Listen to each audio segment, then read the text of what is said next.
मोटे बंदे कोई नहीं करते जवान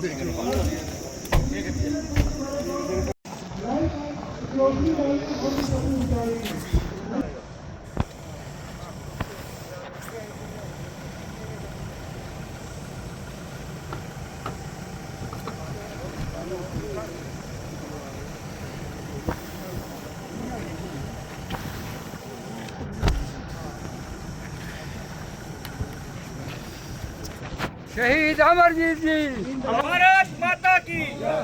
शहीद अमरजीत शर्मा जी, शहीद अमरजीत शर्मा जी, शहीद अमरजीत शर्मा जी, अमर है, अमर है।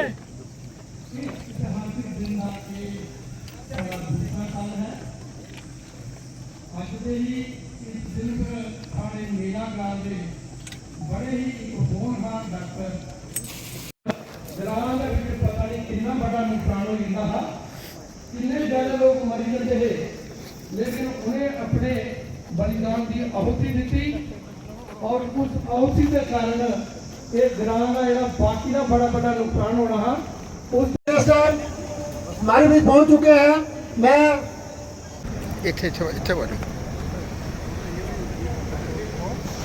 भारत माता की भारत माता की जय, भारत माता की जय। भारत माता की दिल की गहराइयों से धन्यवाद करते हैं। हम उनका भी दिल की गहराइयों से धन्यवाद करते हैं।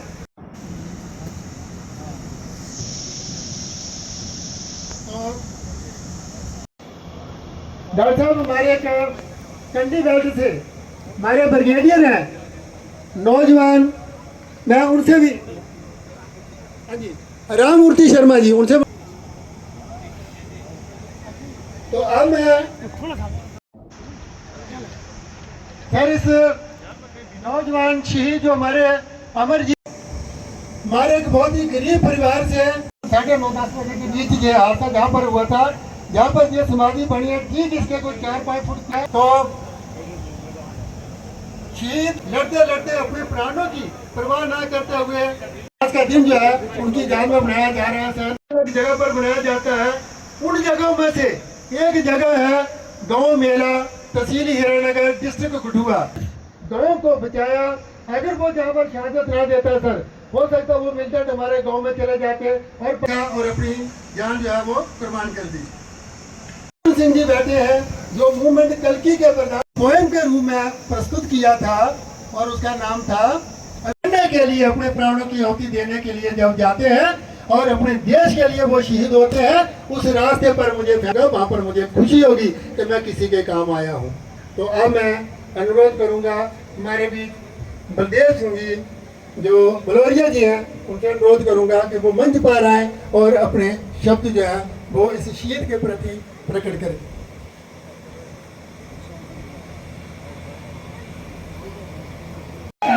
शहीद अमरजीत शर्मा जी, जोर से दोनों बाजू भगवान ने शहीद अमरनाथ शर्मा जी, जिन्हें ऐसे सपूत जनरल कि जिन्हें अपने देश आस्ते,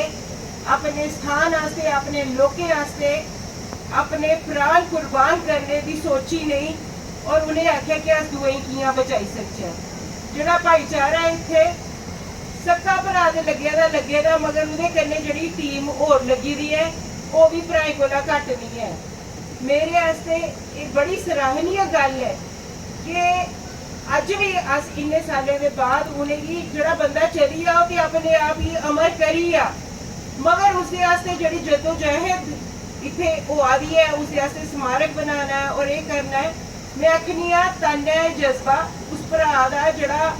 इन्नी दूर बेहिए भी फोन करता है, दीदी मेरी इसलिए रेंज नहीं लगती, इसलिए मेरी रेंज लगती है, मैं ये कराना, मैं इं कराना, और पूरे कोल नहीं गया। उन्हें अपना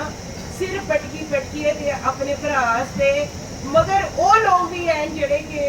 शायद खून का रिश्ता नहीं हो, एक जगह का रिश्ता है, एक जम्मू का रिश्ता है, और असे पूरे हिंदुस्तान अपनी जगह बनाई है, अपनी शहादत दे दी है। ये एक बंदे की शहादत ने किन्ने लोगों की अमर करी ओड़िया है, किन्ने लोगों की मान सम्मान दिलाया है, ये इस देश की, इस जगह की, हीरानगर की पूरा मान सम्मान दिलाया उन्हें अपने प्राण देंगे। और असें गी इसी कदे भी भुल्लना नहीं चाहिए। इत्थे जिन्ने जिन्ने भी साढ़े शूरवीर पैदा होए ने, जिन्हें जिन्हें इत्थे अपनियां कुर्बानियां दित्तियां न, या आर्मी च ते फिर भी ठीक है, लोग जंदे न ते उन्हें ये पता होंदा कि असीं कुर्बान शायद हो जाना, मगर इस बंदे ने ते ऐसी दिलेरी दसी कि इन्हें कल्ले निहत्ते आतंकवादियों कन्नै मुकाबला किया और अपने प्राणे दी आहुति दित्ती है। असें गी इसदे जज्बे की हमेशा अपने च याद रखना है और अपने लोगों की ये आखना है, अपने बच्चों की ये समझाना है कि इनके कोला समझो कि असें अपनी तरफ, अपने देश की तरफ, अपनी धरती की तरफ जोड़े सारे फर्ज हैं वो किया निभाने। शुक्रिया अदा करनी कि वो अपना टाइम कढ़ते इतने आए न और ठीक है उनकी कॉन्स्टिट्यूशन छुपाइए भी अपने अगे आ दे ते बड़े बड़े काम करा दे। इससे करने गए जिला चकना गड्डी उसले तुसां घर पुंजे ते तुसें सानू आश्वासन दिता कि मैं थोड़े कन्ने बड़दा ते डॉक्टर साहब ने वाकया वो कर दिखाया कि डॉक्टर साहब सारे कन्ने बड़दे ने। मैं डॉक्टर साहब को जब मिलने गया तो डॉक्टर साहब ने मुझे उसने आख्या कि अमरजीत को इंसाफ पक्का मिलेगा। तो बच्चे की जॉब के लिए बोला था डॉक्टर साहब ने, जैसे हमारी नीति डोगरा मैंने इन्होंने, तो जरदारी लाल डोगरा तो हमने नहीं देखे हुए, मगर उनके बारे में जरूर सुना था कि वो लोगों की मदद के लिए 24 घंटे आगे रहते थे,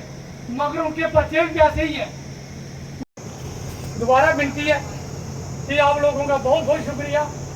जो मेरे बुलाने पे पहुंचे हो, वो हमारे ज्ञान पता नमन करना अमरजीत हो रहेगी भी ते इस धरती की भी जिसने अमरजीत ने जब सारे इकट्ठे हुए थे इत्थे मेला ग्रां च, जियां तुसीं चेता हो भी लगभग 2 बरे पहले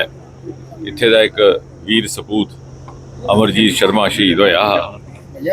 एक आतंकी वारदात विच, ते ओदी कुर्बानी महज कुर्बानी नहीं ही, उसने सारे इलाके की सतर्क किया। वो अपना काम काज करिए अपनी कैमिस शाप तो वापस आवारदा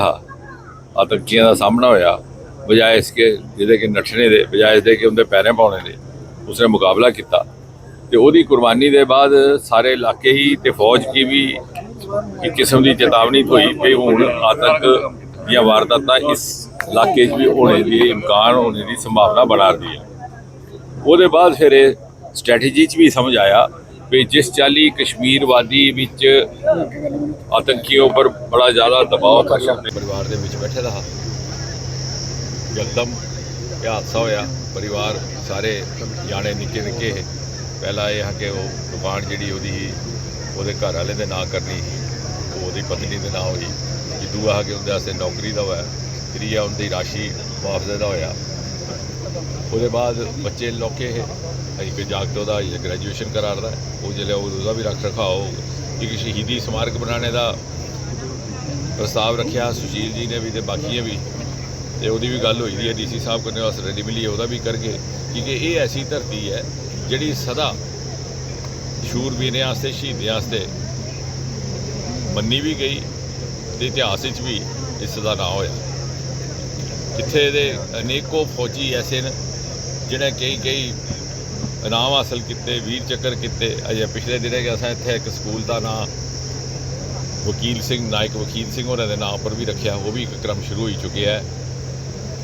यह धरती है जितों पंडित प्रेमनाथ डोगरा ने अपना आंदोलन शुरू किया कि उन्हें लगता है कि यह माकूल जगह है, तो सामा प्रसाद मुखर्जी भी उन्हीं बंदे ने मलाटी कर इत्थे गै पुजे है, लेकिन वो पहले उनकी गिरफ्तारी हुई। इस वास्ते धरती नमन के काबिल है। तो जियां मोदी जी अक्सर गलाते हैं कि अस मुल्क की खातिर मरी तो नहीं सके या फिर अस आज़ादी की लड़ाई हिस्सा तो नहीं ले सके, लेकिन कम से कम इन्ना तो कर ही सकते हैं कि अपने मुल्क के वास्ते अपने आप की समर्पित करचै, वो सेवा वास्ते अपनी यथाशक्ति जो हो सके वो करचै। इस वास्ते मुझे लगता है कि साड़ा सामूहिक कम है, और सारे इस परिवार की भी चिंता करके, इस इलाके की भी, इस क्षेत्र की भी, तो जिस चाली का यदा इतिहास है, ये शूरवीरे की भी धरती है तो कन्ने देवते की भी। ਇੱਥੇ ਕੰਨੇ ਦਾ ਮੰਦਿਰ ਹੈ ਭਈਆ ਗਰਾਂ ਦਾ ਮੰਦਿਰ ਜਿਹਦੀ ਬੜੀ ਮਾਨਤਾ ਦੂਰ ਤੱਕ ਹੈ ਤੇ ਅੱਗੇ ਆਸਤੇ भी ਅਸੀਂ ਜਿਹੀਆਂ जो विकास भी हो सके वो भी आस्ता आस्ता इत्थे ਉਹਦਾ भी सर अमरनाथ यात्रा शुरू हो रही है, उसके लिए क्या देखते हैं, किस प्रकार सिक्योरिटी सुरक्षा प्रबंध रहेंगे ताकि इस प्रकार की घटनाएं जो नहीं, मुझे लगता है कि केंद्र सरकार की ओर से हर तरह की व्यवस्था की गई है और आदरणीय गृह मंत्री जी अभी कल ही एक बैठक लेने वाले हैं दिल्ली में, जिसमें सारे उच्च अधिकारी सुरक्षा संबंधी भाग लेंगे और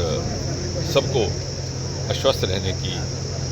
ज़रूरत है। कोई चिंता की इसमें बात नहीं रहेगी क्योंकि हर तरह की सुरक्षा संबंधी कार्रवाई और व्यवस्था करने का प्रयास किया। गृह मंत्रालय अब गृह मंत्रालय की ओर से टेक्नोलॉजी को पर्याप्त उपयोग में ला करके आधुनिक ढंग से जिस तरह से वॉरफेयर किया जाता है या स्ट्रेटेजाइज किया जाता है उस तरह का एक प्रयास प्रारंभ हुआ है और जो अपने में एक विश्व स्तर का है। तो मुझे लगता है कि इससे न केवल सुरक्षा स्थिति सुदृढ़ होगी बल्कि हमारे जो स्थानीय निवासी हैं उनका मनोबल भी बढ़ेगा। Thank you sir. National conference जो है वो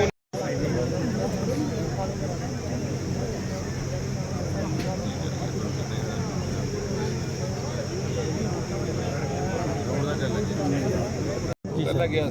ਤੇ ਇਹ ਜਿਹੜਾ ਥੋੜਾ ਜਿਹਾ ਆਖਦੇ ਨੇ ਕਿਤੇ ਕਰਦਾ ਨਹੀਂ ਰਵੇ ਤੇ ਟਿਊਬਵੈਲ ਵੀ ਕਹਿੰਦੇ ਸਾਰਾ ਕੁਝ ਹੋਈ ਆ ਗਿਆ ਕਿ ਟਿਊਬਵੈਲ ਲਾਣਾ ਕਿ ਜਿਹੜਾ ਇੱਥੇ ਕਰਦਾ ਉਹਦੇ ਵਾਸਤੇ ਵੀ ਸਾਰਾ ਸਹੀ ਰਹਿਣਾ ਪਰਿਵਾਰ ਦਾ ਕਰਕੇ ਤੁਹਾਨੂੰ ਮੁਆਵਜ਼ਾ ਵਗੈਰਾ ਵੀ ਮਿਲਿਆ ਨਹੀਂ ਉਹਦਾ ਮੈਂ ਦਿਖਾਣਾ ਚੀਜ਼ਾਂ ਹੋਰ ਮੈਡੀਕਲ ਟ੍ਰੇਨਿੰਗ ਤੇ ਮੈਡੀਕਲ ਲਾਂਚ ਹੋ ਗਈ ਹਾਂ ਜੋ ਮੈਡੀਕਲ ਦੀ ਅਸਾਂ ਕਹਿੰਦੇ ਟ੍ਰਾਂਸਫਰ ਕਰਾਈ ਸੀ ਉਹ ਅਸਾਂ ਕਹਿੰਦੇ ਉਧਰ ਨਹੀਂ ਕਿ ਅਸਾਂ ਟ੍ਰਾਂਸਫਰ ਕਰਾਈ ਸੀ आगे से सारे